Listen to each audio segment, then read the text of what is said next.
In the previous video, we gave a mathematical definition of gradient descent. Let's delve deeper and in this video get better intuition about what the algorithm is doing and why the steps of the gradient descent algorithm might make sense. Here's a gradient descent algorithm that we saw last time.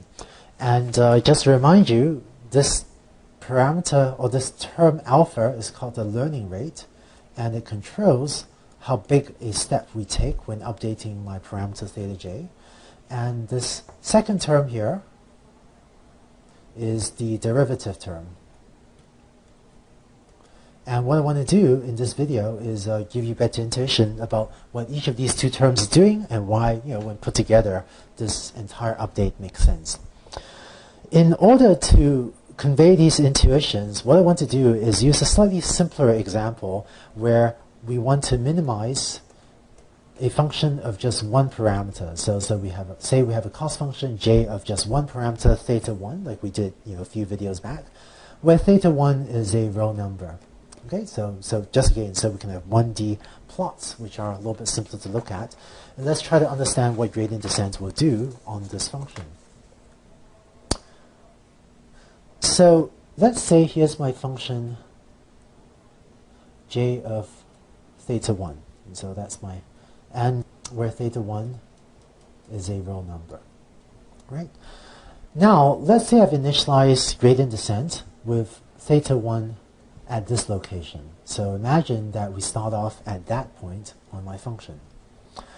What gradient descent will do is it will update theta 1, gets updated as theta 1 minus alpha times dd theta 1 j of theta 1, right? And as an aside, this derivative term, right? If you're wondering why I changed the notation from these partial derivative symbols, if you don't know what the difference is between these partial derivative symbols and the dd theta, don't worry about it. Technically, in mathematics, we call this a partial derivative, we call this a derivative, depending on the number of parameters in the function j.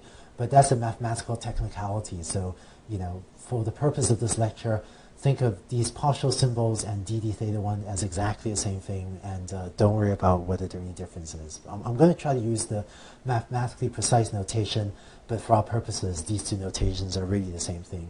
But so let's see what this equation will do. So we're going to compute this derivative. I'm not sure if you've seen derivatives in calculus before, but what the derivative at this point does is basically saying, let's take the tangent to that point, like that straight line, that red line is just touching this function, and let's look at the slope of this red line. That's what the derivative is. It says, what's the slope of a line that is just tangent to the function?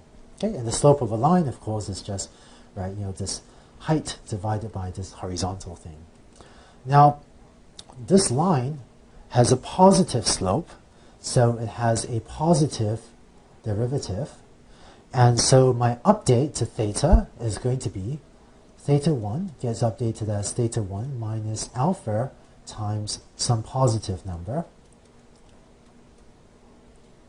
Okay, and alpha, the learning rate, is always a positive number. And so I'm going to take theta 1 gets updated as theta 1 minus something. So I'm going to end up moving theta 1 to the left. I'm going to decrease theta 1. And we can see this is the right thing to do because I actually want to head in this direction, to get me closer to the minimum over there. So gradient descent so far seems to be doing the right thing. Let's look at another example. So let's take my same function j.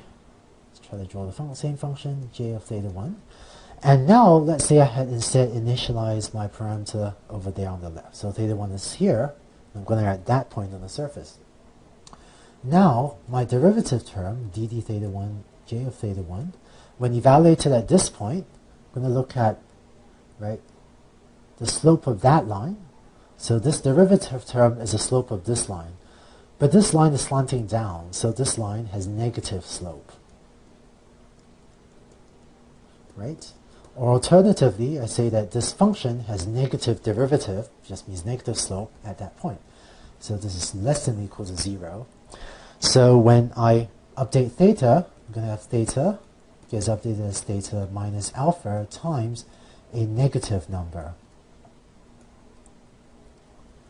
And so I have theta 1 minus a negative number, which means I'm actually going to increase theta, right? Because this is minus of a negative number. It means I'm adding something to theta. And what that means is that I'm going to end up increasing theta. And so I'm going to start here and increase theta, which again seems like the thing I wanted to do to try to get me closer to the minimum. So this hopefully explains the intuition behind what the derivative term is doing. Let's next take a look at the learning rate term alpha and try to figure out what that's doing. So here's my gradient descent update rule, right? It's this equation. And let's look at what could happen if alpha is either too small or if alpha is too large. So in this first example, what happens if alpha is too small? So here's my function j of theta. Let's say I start here.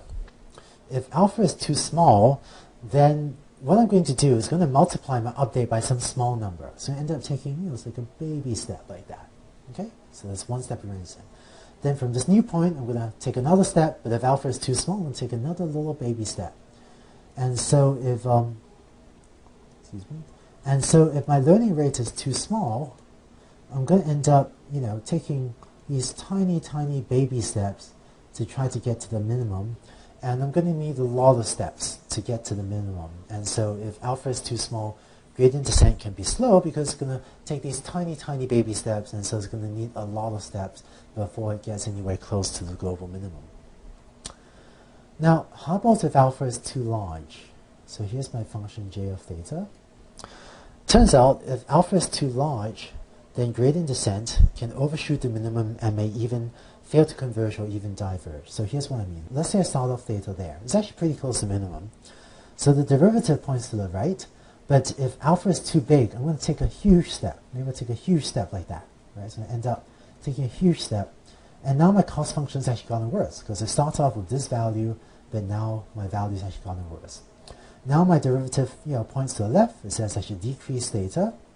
But if my learning rate is too big, I may take a huge step going from here all the way out there. So I end up going out there, right? And if my learning rate is too big, I can take another huge step on the next iteration and kind of overshoot and so on until you notice I'm actually getting further and further away from the minimum. And so if alpha is too large, it can fail to converge or even diverge. Now, I have another question for you. So this is a tricky one, and when I was first learning this stuff, it actually took me a long time to figure this out. What if your parameter theta 1 is already at the local minimum? What do you think one step of gradient descent will do? So let's suppose you initialize theta 1 at the local minimum. So suppose this is your initial value of theta 1 over here, and is already at a local optimum, at a local minimum.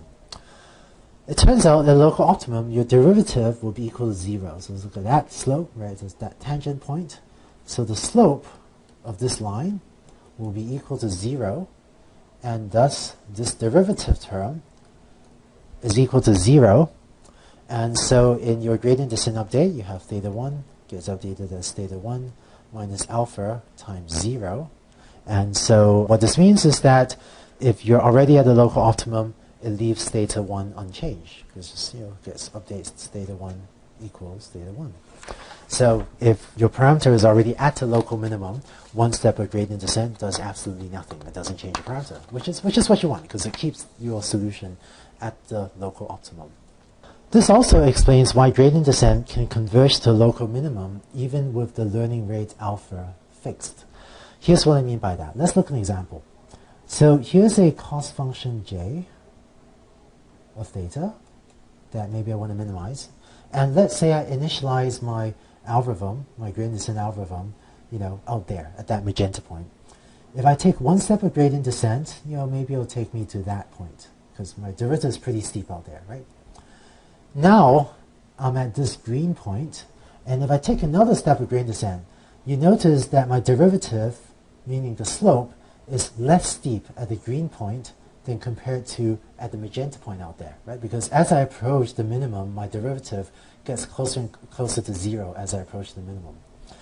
So after one step of gradient descent, my new derivative is a little bit smaller. So when I take another step of gradient descent, I will naturally take a somewhat smaller step from this green point than I did from the magenta point. Now I'm at a new point, the red point, and then now even closer to the global minimum. So the derivative here will be even smaller than it was at the green point. So when I take another step of gradient descent, now my derivative term is even smaller, and so the magnitude of the update to theta 1 is even smaller. So take a small step like so. And as gradient descent runs, you will automatically take smaller and smaller steps until eventually you're taking very small steps, and you finally converge to the local minimum. So just to recap, in gradient descent, as we approach a local minimum, gradient descent will automatically take smaller steps. And that's because as we approach the local minimum, by definition, the local minimum is when this derivative is equal to 0. So as we approach the local minimum, this derivative term will automatically get smaller, and so gradient descent will automatically take smaller steps. So this is what gradient descent looks like, and there's so actually no need to decrease alpha over time. So that's the gradient descent algorithm, and you can use it to try to minimize any cost function j, not the cost function j that we defined for linear regression. In the next video, we're going to take the function j and set that back to be exactly linear regression's cost function, the squared cost function that we came up with earlier, and taking gradient descent and the squared cost function and putting them together, that will give us our first learning algorithm. That will give us our linear regression algorithm.